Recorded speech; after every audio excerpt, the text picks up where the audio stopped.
नमस्कार मित्रांनो, आज मी तुम्हाला एक आगळीवेगळी गोष्ट या चॅनलवर तुमचं सर्वांचं स्वागत आहे। कथेला जास्तीत जास्त लाईक करा, शेअर करा आणि चॅनलला सबस्क्राईब करा। चला तर मग आता कथेला सुरुवात करू। प्रिया आणि रमेश लहानपणी एकाच शाळेत शिकले। शाळेत त्यांची घट्ट मैत्री होती आणि ती मैत्री कधी प्रेमात बदलली हे त्यांना दोघांनाही कळलं नाही। त्यांचे बालपणीचे दिवस खूप आनंदात गेले आणि त्या अविस्मरणीय आठवणींनी त्यांचं नातं आणखी घट्ट केलं। दोन जीवांचे मिलन म्हणजे प्रिया आणि रमेश दोघांनी एकमेकांना आपल्या जीवनसाथी म्हणून निवडलं आणि मोठ्या थाटामाटात त्यांचं लग्न झालं। त्यांच्या चेहऱ्यावरचा आनंद आणि डोळ्यातलं प्रेम बघण्यासारखं होतं। प्रिया आणि रमेश दोघेही खूप आनंदी होते। त्यांना वाटत होतं की त्यांचं आयुष्य आता सुख आणि समाधानाने भरलेलं असेल, पण त्यांच्या नशिबातला खेळ वेगळाच होता। त्यांच्या आनंदाला नियतीने वेगळीच परीक्षा द्यायची ठरवली होती। त्यांना त्यावेळी जराही कल्पना नव्हती की त्यांच्या सुखी संसारात लवकरच एक मोठा बदल होणार आहे। लग्नाच्या काही दिवसानंतरच रमेशला त्याच्या कामासाठी बाहेर देशात जावे लागले। तो तिथे वीजतंत्री म्हणून काम करत होता आणि त्याला चांगला पगार मिळत होता। त्याच्या नोकरीमुळे त्याच्या आर्थिक बाजूला आधार मिळाला होता। प्रियाला रमेशच्या जाण्याचा खूप त्रास झाला।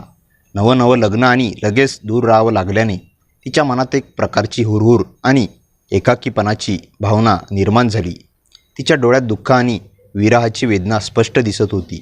तिला रमेशच्या सहवासाची ओढ लागली होती। नवीन लग्न आणि त्यात लगेचच दुरावा हे एक प्रियासाठी खरंच खूप कठीण होतं। तिच्या सगळ्या स्वप्नांवर आणि अपेक्षांवर जणू काही पाणी फिरलं होतं। तिच्या मनात एक प्रकारची हताशा आणि असहाय्यता दाटून आली होती। तिचं मन पूर्णपणे उदास झालं होतं। घरात असूनही तिला एकाकी वाटत होतं। तिच्या चेहऱ्यावरची चमक आणि डोळ्यातला आनंद कुठेतरी हरवून गेला होता। आता रमेश नियमितपणे प्रियाला मोबाईलवर व्हिडिओ कॉल करायचा। दोघेही एकमेकांना बघून हृदय मोकळं करून बोलत असत। रमेश त्याच्या कामाबद्दलच्या गोष्टी सांगायचा आणि प्रिया त्याच्या दिवसातील घडामोडी त्याला सांगायची। दूर असूनही ते आधुनिक तंत्रज्ञानाच्या मदतीने एकमेकांशी जोडलेले होते। त्यांच्या संवादात प्रेम आणि ओढ स्पष्ट जाणवायची, पण प्रियाला त्याच्या प्रत्यक्ष स्पर्शाची ओढ होती। त्याला फक्त बोलताना आणि बघताना समाधान मिळत नव्हतं। तिला तो जवळ हवा होता, त्याचा हात आपल्या हातात हवा होता। त्याच्या मिठीत तिला प्रेमाची ऊब अनुभवायची होती आणि त्या उष्ण मिठीची तिला खूप आस लागली होती। पण परिस्थितीपुढे तिचा नाईलाज होता। तिला आपल्या भावनांना दाबून ठेवावं लागतं होतं। तिच्या मनात एक प्रकारची तडफड आणि अस्वस्थता होती। तिला रमेशच्या भेटीची आतुरता लागली होती। घरात प्रिया आणि सुनील दोघेच असत। सुनील प्रियाचा दीर होता। रमेश कामासाठी बाहेरगावी असल्यामुळे प्रियाला खूप एकटेपणा जाणवायचा। घरात नवरा नसल्याची हुरूर तिला सतत लागून राहिली होती, पण दीर सुनीलच्या असण्याने तिला थोडा आधार आणि सहवास मिळत होता। रमेश आईवडील ॲक्सिडेंटमध्ये गेले होते आणि फक्त रमेश, त्याचा भाऊ आणि रमेशची बायको तिघेच राहत होते। रमेश बाहेर गावी गेल्यापासून सुनील आणि प्रिया घरात दोघेच असल्यामुळे ते सोबत बसून जेवण करत, दिवसभरच्या गोष्टी एकमेकांना सांगत आणि रात्री TV पाहत असत। त्या सानिध्यात दोघांनाही एकमेकांच्या सहवासाची सवय झाली। आता त्यांना एकमेकांची ओढ लागली होती। आता प्रियाला सुनीलशिवाय करमत नव्हते आणि सुनीललाही आपल्या वहिनीच्या सोबत वेळ घालवायला आवडू लागलं होतं। त्यांच्यात एक अनोखे प्रेम आणि आकर्षण हळूहळू वाढत होतं। ते दोघेही नकळतपणे एकमेकांच्या जवळ येत होते। प्रियाला सुनीलची काळजी घेणे खूप भावत होते। तो तिची विचारपूस करायचा, तिला आधार द्यायचा आणि तिच्या गरजांची काळजी घ्यायचा। त्यांच्या त्या आपुलकीच्या वागण्याने प्रियाचं मन प्रेमाने ओतप्रोत भरून यायचं। तिला यांच्यात एक सुरक्षित आणि हक्काचा माणूस भेटला होता। सुनीलचा प्रेमळ स्वभाव आणि तिची काळजी घेण्याची वृत्ती प्रियाला खूप आवडायची। त्याच्या सहवासात तिला आनंद आणि समाधान मिळत होतं। तिला आता रमेशची आठवण कमी येऊ लागली होती आणि तिच्या मनात सुनीलसाठी एक खास जागा तयार झाली होती। त्यांच्या नात्याला एक नवीन आणि अनपेक्षित वळण मिळालं होतं। सुनीलला प्रियाच्या डोळ्यातील उदासी पाहून खूप वाईट वाटायचे। तिला दुःखी बघून त्याचं मन खिन्न व्हायचं आणि जेव्हा ती हसायची तेव्हा त्याला खूप आनंद व्हायचा। तिच्या हास्याने त्याच्या चेहऱ्यावर प्रसन्नता यायची। दोघांच्याही मनात एकमेकांबद्दल हळुवार आणि प्रेमळ भावना निर्माण झाल्या होत्या। सुनील थोडा वेळ जरी घराबाहेर गेला तरी प्रियाला त्याची उणीव जाणवायची। तिला एकाकी आणि बेचैन वाटायचं। त्याच्याशिवाय तिला काहीतरी अधुरं वाटायचं। त्याच्या सहवासाची तिला सवय झाली होती. तसेच प्रिया उदास दिसली की सुनीलचं मन उदास व्हायचं. तिला दुःखी बघून त्याला त्रास व्हायचा. तिच्या चेहऱ्यावरचं दुःख त्याला सहन होत नव्हतं. तिच्या आनंदातच त्याचा आनंद होता. त्या दोघांमध्ये प्रेम आणि आकर्षण खूप वाढलं होतं. ते दोघेही नकळतपणे एकमेकांच्या जवळ आले होते. पण दोघांनाही आपल्या भावना व्यक्त करण्याची भीती वाटत होती आणि त्यांना आपल्या नात्याची सामाजिक मर्यादा आणि परिणाम माहीत होते. प्रिया विवाहित होती आणि सुनील तिच्या नवऱ्याचा धाकटा भाऊ होता. हे नातं समाजाच्या दृष्टीने अयोग्य होतं आणि त्यांना जाणीव होती. त्यामुळे दोघांच्याही मनात एक प्रकारची भीती आणि गोंधळ होता. त्यांना आपल्या भावनांना दाबून ठेवावं लागत होतं, पण त्यांचं मन एकमेकांकडे ओढलं जात होतं. त्यामुळे दोघांनाही समाजाचा आणि नात्यांचा विचार करून माघारच घ्यावी लागत होती. त्यांना आपल्या भावनांना आवर घालावा लागत होता. त्यांच्यासमोर एक प्रकारची नैतिक अडचण उभी होती. तरीही त्यांच्या डोळ्यातील प्रेम आणि ओढ लपून राहत नव्हती. त्यांच्या नजरा एकमेकांना शोधत होत्या आणि त्यांच्या चेहऱ्यावर एकमेकांसाठीची काळजी आणि आपुलकी स्पष्ट दिसत होती. त्यांच्या मनात अव्यक्त प्रेम आणि आकर्षण वाढत होतं. ते दोघेही एका नाजूक वळणावर उभे होते, जिथे त्यांना आपल्या भावनांना मुरड घालायची होती किंवा एक नवीन आणि अनपेक्षित मार्ग निवडायचा होता. त्यांच्यासमोर एक कठीण परिस्थिती होती आणि त्यांना काळजीपूर्वक निर्णय घ्यायचा होता. प्रिया आणि सुनील आता अधिकच जवळ आले होते. घरात एकटे असल्यामुळे वहिनी बोर होत आहे आणि तिला वेगळे म्हणून सुनील आणि प्रिया ते दोघेही आता चित्रपट बघायला बाहेर जाऊ लागले. त्यावेळेत त्यांना एकमेकांसोबत अधिक वेळ घालवायला मिळत होता आणि चित्रपटगृहात जवळजवळ बसून ते मूव्ही पाहत होते. मूव्हीमध्ये गमती आल्यावर ते हसून एकमेकांना टाळी देऊ लागले. त्या क्षणामध्ये त्यांना अनोखा आनंद मिळत होता आणि यांच्यातील अंतर हळूहळू कमी होत होतं. त्यांच्या मनात एकमेकांसाठीची ओढ आणखी तीव्र होत होती आणि चित्रपट बघताना कळत नकळत ते दोघेही एकमेकांना स्पर्श करत होते. तो हलका स्पर्श दोघांच्याही मनात एक प्रकारची गुदगुली आणि रोमांच निर्माण करत होता. त्या क्षणामध्ये एक अव्यक्त संवाद त्यांच्यात सुरू असायचा आणि कधीकधी ते दोघे पाणीपुरीच्या गाड्यावर जाऊन मनसोक्त पाणीपुरीचा आस्वाद घेत. त्यावेळी प्रिया नकळत सुनीलला स्पर्श करत असे. कदाचित तिलाही त्याच्या जवळ असण्याची ऊब आवडत होती. त्या चटपटीत क्षणांमध्ये त्यांच्यातील मैत्री अधिक घट्ट होत होती. दुचाकीवर बसताना ती त्याला हलकेच बिलगून बसत असे. तिला कदाचित त्याच्या आधाराची आणि सुरक्षिततेची गरज वाटत असावी. त्या जवळच्या प्रवासात त्यांच्या मनात एक अनोखी ओढ निर्माण होत होती. त्यांची मैत्री आता अधिक घट्ट झाली होती. सुनील काहीतरी गमतीशीर बोलला की प्रिया त्याला हसून टाळी देत असे. त्यांच्यातील मोकळेपणा वाढत होता आणि ते दोघेही एकमेकांच्या सहवासाची सवय झाली होती. सुनीललाही प्रियाची सोबत खूप आवडायला लागली होती. त्याच्याशिवाय त्याला काहीतरी अधुरं वाटायचं. तिचं हसणं, तिचं बोलणं आणि तिची काळजी घेण्याची पद्धत त्याला खूप आकर्षित करत होती.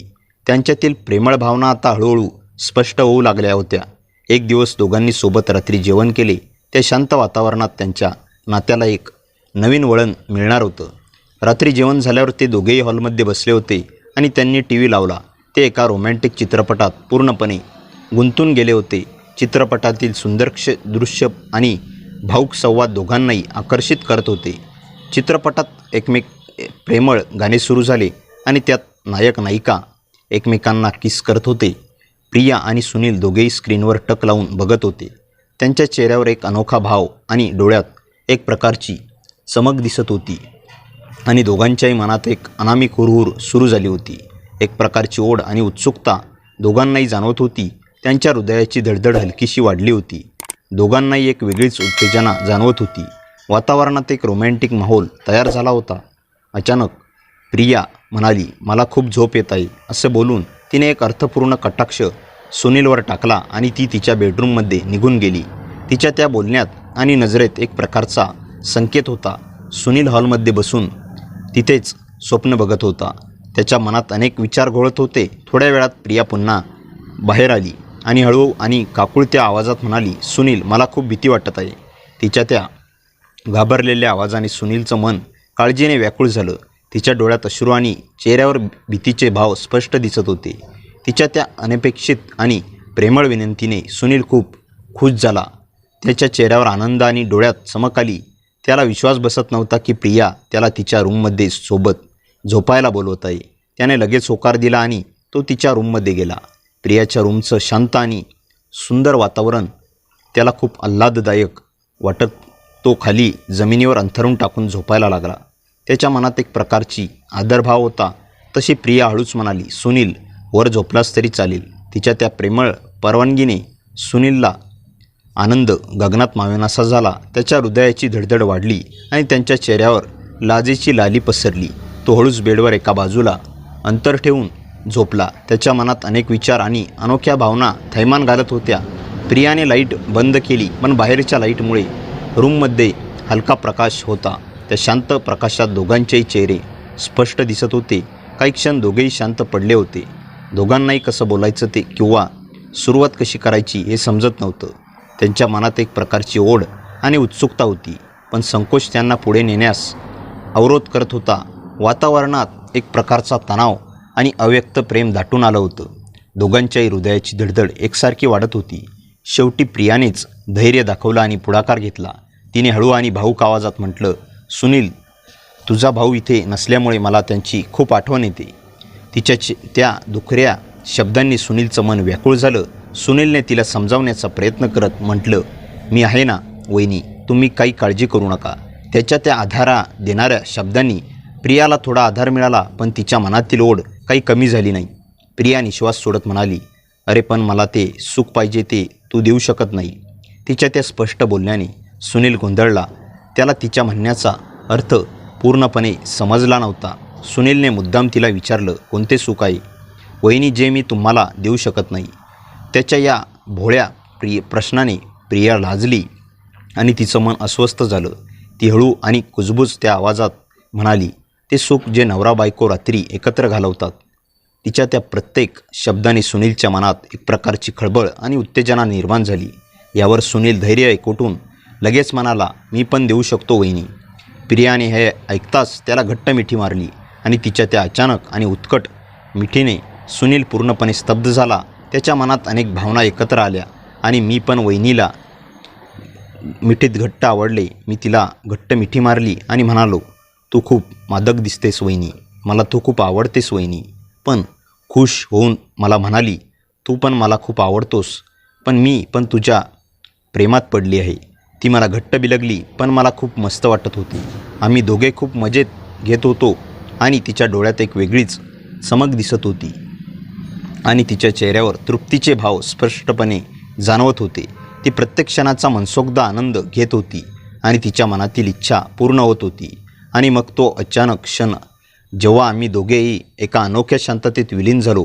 बघता बघता आम्ही दोघेही आता एका परमोच्च बिंदूवर पोचलो आणि दीर्घ श्वासानंतर शांत झालो. मी तिच्या मिठीत शिरून शांत झोपलो. पुन्हा पहाटे उठलो आणि अजून प्रेमाचे रंग उधळले. नंतर ती म्हणाली, आजपासून माझ्या सोबतच राहा. त्या रात्रीनंतर प्रिया आणि सुनील दोघेही बराच वेळ शांत बसून राहिले. त्यांच्या मनात अनेक भावना उसळत होत्या. एकमेकांविषयी आपुलकी वाढली होती, पण त्याचबरोबर त्यांच्या नात्याच्या मर्यादाची जाणीवही त्यांना सतत होत होती.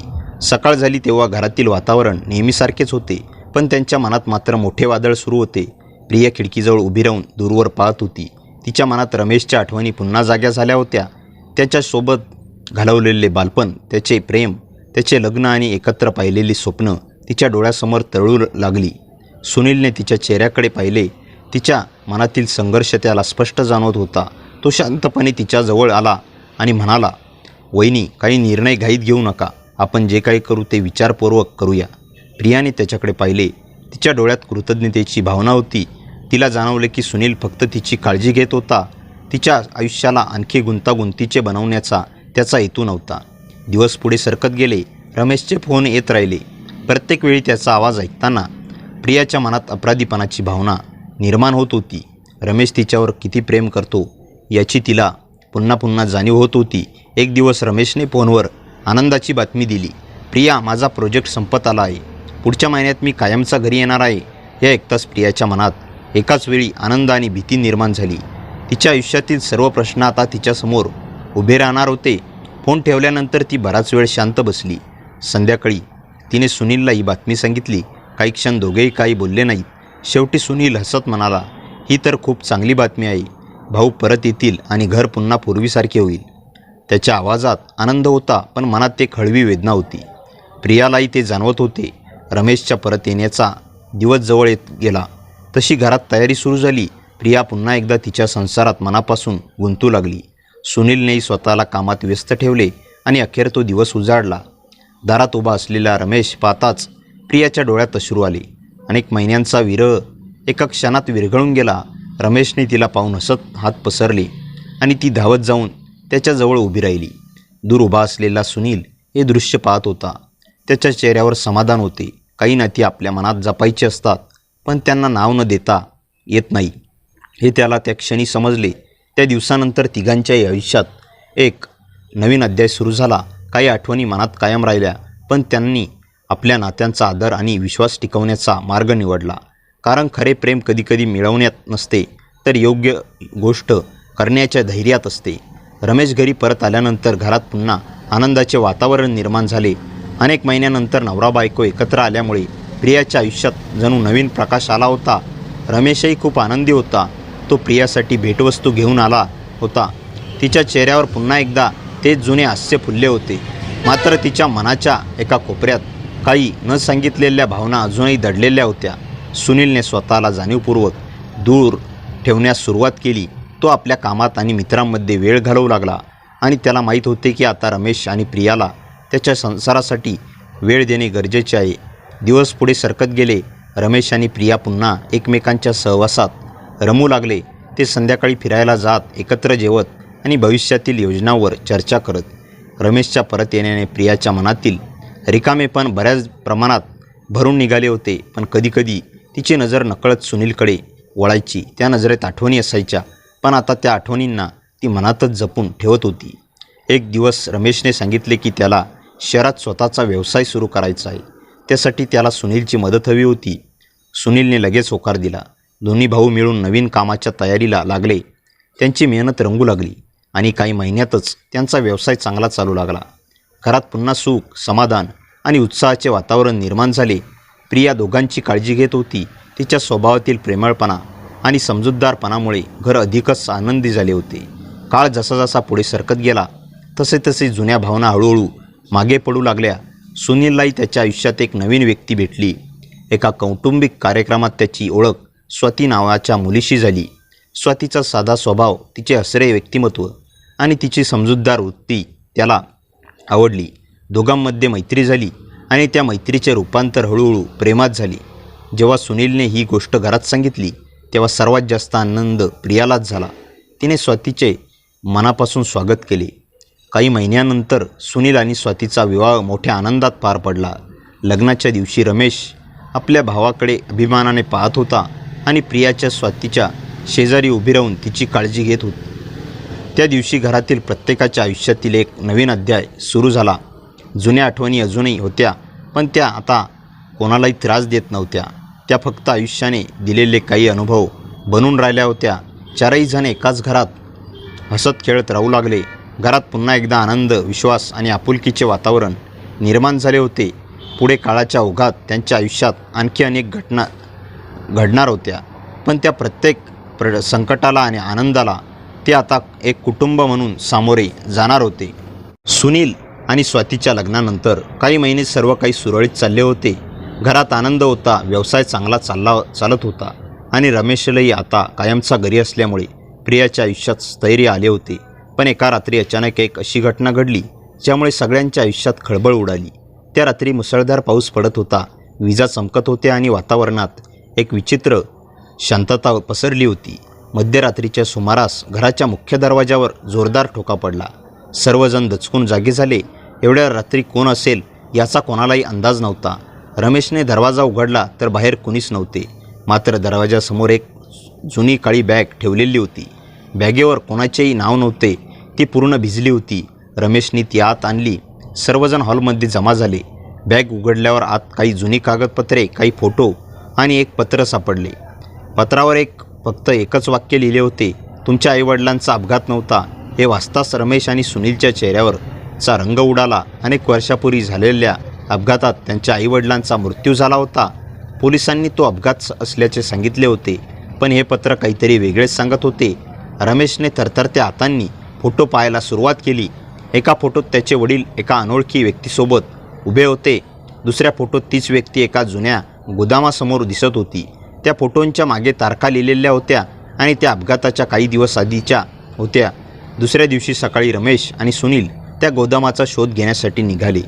अनेक वर्षापासून बंद पडलेल्या त्या जागेवर पोहोचल्यावर त्यांना तिथे एक गंजलेली लोखंडी पेटी सापडली. पेटी उघडल्यावर त्यात काही फाईल्स आणि एक डायरी होती. डायरी त्यांच्या वडिलांची होती. त्यातील शेवटच्या पानावर काही धक्कादायक नोंदी होत्या. त्यांच्या वडिलांनी एक मोठ्या आर्थिक गैरव्यवहाराचा शोध लावला होता आणि त्यात काही प्रभावशाली लोक सहभागी असल्याचा उल्लेखही होता. डायरीच्या शेवटच्या पानावर लिहिले होते, जर मला काही झाले तर सत्य शोधा. ज्याच्यावर सर्वात जास्त विश्वास आहे त्याच्यापासून सावध राहा. हे वाचताच दोन्ही भाऊ एकमेकांकडे पाहू लागले, कारण त्या गैरव्यवहारात सहभागी असलेल्या लोकांपैकी एकाचे नाव पाहून त्यांना धक्का बसला. ते नाव त्यांच्या कुटुंबाशी जवळून संबंधित होते. पण त्याच क्षणी गोदामाच्या बाहेर कुणाच्या तरी पावलांचा आवाज ऐकू आला. रमेश धावत बाहेर गेला, पण अंधारात एक काळी आकृती पावसात गायब झाली होती. मात्र जमिनीवर एक वस्तू पडली होती, एक चांदीची अंगठी. ती अंगठी पाहताच सुनीलच्या चेहऱ्यावर भीतीचे भाव उमटले, कारण ती अंगठी त्याने याआधी कुणाच्या हातात पाहिली होती आणि ती व्यक्ती अजूनही त्याच्या अगदी जवळ होती. ती अंगठी हातात घेताच सुनील काही क्षण स्तब्ध झाला. त्याच्या कपाळावर घामाचे थेंब जमा झाले. रमेशने त्याच्याकडे पाहत विचारले, काय झालं? ही अंगठी कोणाची आहे? सुनील काही क्षण शांत राहिला. त्याच्या डोळ्यासमोर अनेक वर्षापूर्वीचे प्रसंग तरळू लागले. शेवटी तो हळू आवाजात म्हणाला, ही अंगठी मी आपल्या काका महादेव यांच्या हातात पाहिली होती. रमेशला धक्का बसला. महादेव काका हे त्यांच्या वडिलांचे जिवलग मित्र आणि नातेवाईक होते. आईवडिलांच्या मृत्यूनंतर त्यांनीच दोन्ही भावांना आधार दिला होता. त्यांच्यावर संशय घेणे अशक्य वाटत होते, पण डायरीतील शेवटचे वाक्य दोघांच्या मनात घुमत होते, ज्याच्यावर सर्वात जास्त विश्वास आहे त्याच्यापासून सावध राहा. दुसऱ्या दिवशी दोघेही महादेव काकांना भेटायला गेले, मात्र त्यांच्या घराला कुलूप होते. शेजाऱ्यांनी सांगितले की ते अचानक 2 दिवसापूर्वी कुठेतरी निघून गेले होते. ही गोष्ट अधिकच संशयास्पद वाटू लागली. रमेश आणि सुनील परत घरी आले. त्या रात्री प्रिया स्वयंपाकघरात पाणी घेण्यासाठी गेली असता तिला खिडकीबाहेर कुणीतरी उभे असल्याचे दिसले. ती घाबरून ओरडली. सर्वजण धावत आले. बाहेर पाहिले तेव्हा तिथे कोणीच नव्हते, पण जमिनीवर एक कागद पडलेला होता. त्यावर लाल शाईने लिहिले होते, सत्य शोधायचा प्रयत्न थांबवा, नाहीतर पुढचा नंबर तुमचा असेल. आता हे प्रकरण साधे राहिले नव्हते. कुणीतरी त्यांच्यावर लक्ष ठेवून होते. काही दिवसांनी रमेशला एका अनोळखी क्रमांकावरून फोन आला. फोनवरील व्यक्तीचा आवाज दबका होता. तो म्हणाला, तुमच्या वडिलांनी ज्या फाईल्स लपवल्या होत्या त्याचा शोध लागला तर अनेक लोकांचे आयुष्य उद्ध्वस्त होईल. जर सत्य जाणून घ्यायचे असेल तर उद्या रात्री जुन्या धरणाजवळ या. फोन कट झाला. दुसऱ्या रात्री रमेश आणि सुनील ठरलेल्या ठिकाणी पोहोचले. धरणाजवळ दाट धुके पसरले होते. परिसर पूर्णपणे सुनसान होता. काही वेळाने काळा कोट घातलेला एक व्यक्ती त्यांच्या समोर आली. त्यांच्या चेहऱ्यावर सावलीत लपलेला होता. त्या व्यक्तीने एक जुना लिफाफा त्यांच्या हातात दिला आणि म्हणाला, तुमच्या आईवडिलांना मृत्यू अपघात नव्हता, त्यांना गप्प करण्यासाठी योजना आखली गेली होती, पण मुख्य सूत्रधार अजून जिवंत आहे. एवढे बोलून ती व्यक्ती मागे वळली. त्याच क्षणी अचानक गोळीबाराचा आवाज झाला. ती व्यक्ती खाली कोसळली. रमेश आणि सुनील घाबरून तिच्याकडे धावले. तिच्या छातीत गोळी लागली होती. मरता मरता तिने थरथरत्या हाताने एका दिशेकडे बोट दाखवले. दूरवर एका टेकडीवर एक गाडी उभी होती. काही क्षणातच ती गाडी वेगाने अंधारात गायब झाली. त्या व्यक्तीने शेवटचा श्वास घेताना एकच शब्द उच्चारला, विश्वासघात. रमेशने लगेच लिफाफा उघडला. त्यात काही छायाचित्रे आणि एक जुना मालमत्तेचा करार होता. करारावर त्यांच्या वडिलांची सही होती, पण त्याच्यासोबत आणखी एका व्यक्तीची सही पाहून दोघांचे डोळे विस्फारले. कारण ती सही घरातीलच एका व्यक्तीची होती. त्या व्यक्तीचे नाव पाहताच त्यांच्या पायाखालची जमीन सरकली. त्यांना विश्वासच बसत नव्हता की इतके वर्षे सत्य त्यांच्या घराच्या इतक्या जवळ लपले होते. आता फक्त प्रश्न एकच होता, तो विश्वासघातकी नक्की कोण आणि पुढचे पाऊल काय? करारावरील नाव पाहून रमेश आणि सुनील दोघेही काही क्षण निशब्द झाले.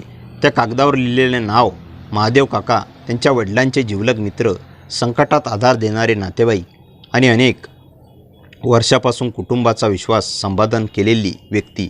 दोघांनाही हे सत्य स्वीकारणं कठीण जात होतं, पण पुरावे त्यांच्या डोळ्यासमोर होते. ते तातडीने घरी परतले. संपूर्ण रात्र त्यांना झोप लागली नव्हती. दुसऱ्या दिवशी सकाळी त्यांनी लिफाफ्यातील सर्व कागदपत्रे पुन्हा तपासली. त्यामध्ये काही बँक व्यवहाराच्या प्रती होत्या. त्या व्यवहारात मोठ्या रकमा वेगवेगळ्या खात्यांमध्ये वळवण्यात आल्याचे दिसत होते. ते सर्व व्यवहारांचा संबंध एका जुन्या उद्योग प्रकल्पाशी होता, ज्यामध्ये त्यांच्या वडिलांचा मोठा हिस्सा होता. दुपारी अचानक प्रियाच्या मोबाईलवर एक संदेश आला. संदेशात फक्त एक पत्ता आणि वेळ लिहिलेली होती. खाली लिहिलं होतं, सत्य जाणून घ्यायचं असेल तर एकटी या. प्रिया घाबरली. तिने लगेच रमेश आणि सुनीलला सर्व सांगितलं.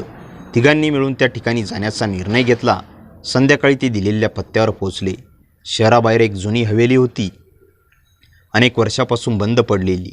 हवेलीच्या भिंतीवर शेवाळ साचलं होतं आणि आतमध्ये विचित्र शांतता होती. ते सावधपणे आत गेले. एका मोठ्या खोलीत त्यांना एक वृद्ध माणूस बसलेला दिसला. त्याने स्वतःची ओळख त्यांच्या वडिलांचा जुना वकील म्हणून करून दिली. त्याने सांगितले की त्यांच्या वडिलांना काही लोकांच्या बेकायदेशीर व्यवहाराशी माहिती मिळाली होती. त्यांना ते उघड करण्याचा निर्णय घेतला होता, पण त्याआधीच त्यांचा मृत्यू झाला. वकिलाने आणखी एक धक्कादायक गोष्ट सांगितली. अपघाताच्या आदल्या दिवशी महादेव काका आणि त्यांच्या वडिलांमध्ये जोरदार वाद झाला होता, कारण त्यांच्या वडिलांनी काही दस्तऐवज पोलिसांकडे देण्याचा निर्णय घेतला होता. वकील बोलत असताना अचानक हवेलीतील वीज गेली. संपूर्ण परिसर अंधारात बुडाला. काही क्षणांनी वरच्या मजल्यावरून कोणीतरी धावत असल्याचा आवाज आला. रमेश आणि सुनील टॉर्च घेऊन वर गेले. लांब कॉरिडॉरच्या शेवटी एक सावली दिसली. त्यांनी तिचा पाठलाग केला. ती सावली एका बंद खोलीत शिरली. दोघांनी दरवाजा उघडला, पण आत कोणीच नव्हते. मात्र तिथे एक गुप्त कप्पा सापडला.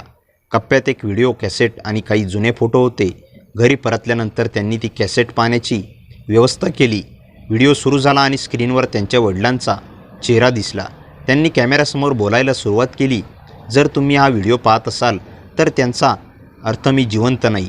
माझ्या मृत्यूला अपघात समजू नका. काही लोक माझ्या मागावर आहेत. मी गोळा केलेले पुरावे अनेकांना तुरुंगात पाठवू शकतात, पण या कटात फक्त महादेव सामील नाही. त्यांच्या मागे आणखी एक व्यक्ती आहे, अशी व्यक्ती ज्याला तुम्हाला अजिबात संशय येणार नाही. एवढ्या व्हिडिओत अचानक बंद झाला. शेवटचा भाग गायब होता. कोणीतरी तो मुद्दाम हटवला होता. आता रहस्य आणखी गडद झालं होतं. महादेव काका यात सामील असल्याचं स्पष्ट होत होतं, पण खरा सूत्रधार अजूनही सावलीत होता. त्या रात्री सर्वजण विचारात असताना घराच्या बाहेर पुन्हा एक गाडी येऊन थांबली. यावेळी दारात एक लिफाफा ठेवलेला होता. लिफाफा उघडताच त्यामध्ये एक जुना फोटो दिसला. त्या फोटोत त्यांच्या आईवडिलांसोबत महादेव काका उभे होते, पण मागच्या बाजूला दुसरा दिसणारा आणखी एक चेहरा होता. फोटो मोठा करून पाहताच तिघांच्या अंगावर काटा आला, कारण तो चेहरा त्यांच्या ओळखीच्या अशा व्यक्तीचा होता, जी आजही त्यांच्या अगदी जवळ होती आणि गेली अनेक वर्षे त्यांच्या प्रत्येक हालचालीवर नजर ठेवून होती. त्या फोटोत दिसणारा चेहरा पाहून रमेश, प्रिया आणि सुनील तिघेही थक्क झाले होते. तो चेहरा दुसऱ्या कुणाचा नसून त्यांच्या वडिलांचा, जुन्या व्यावसायिकांचा, भागीदाराचा होता. अनेक वर्षापूर्वी तो शहर सोडून गेला होता आणि त्याच्याबद्दल कोणीच काही ऐकले नव्हते. सर्वांना वाटत होते की त्याचा या प्रकरणाशी काही संबंध नाही, पण आता समोर आलेले पुरावे वेगळीच कहाणी सांगत होते. रमेशने दुसऱ्याच दिवशी त्या व्यक्तीचा शोध सुरू केला. अनेक चौकशीनंतर त्यांना ते कळले की तो शहराबाहेरील एका फार्म हाऊसमध्ये राहत होता. तिघेही आणि पोलिसांची एक टीम त्या ठिकाणी पोहोचली. फार्म हाऊस मोठे आणि सुनसान होते. पोलिसांनी संपूर्ण परिसराला घेराव घातला. आत गेल्यावर त्यांना काही जुनी कागदपत्रे, बँकेचे रेकॉर्ड आणि अनेक वर्षापूर्वीच्या व्यवहाराचे पुरावे सापडले. चौकशी दरम्यान त्या व्यक्तीचा खरा चेहरा समोर आला. त्याने आणि महादेव काकांनी मिळून मोठा आर्थिक घोटाळा केला होता. रमेशच्या वडिलांना त्याची माहिती मिळाल्यानंतर त्यांनी सत्य उघडण्याचा निर्णय घेतला होता. याच कारणामुळे त्यांना कायमचे गप्प करण्याचा कट रचला गेला. अपघात म्हणून दाखवण्यात आलेली घटना प्रत्यक्षात एक नियोजित गुन्हा होता.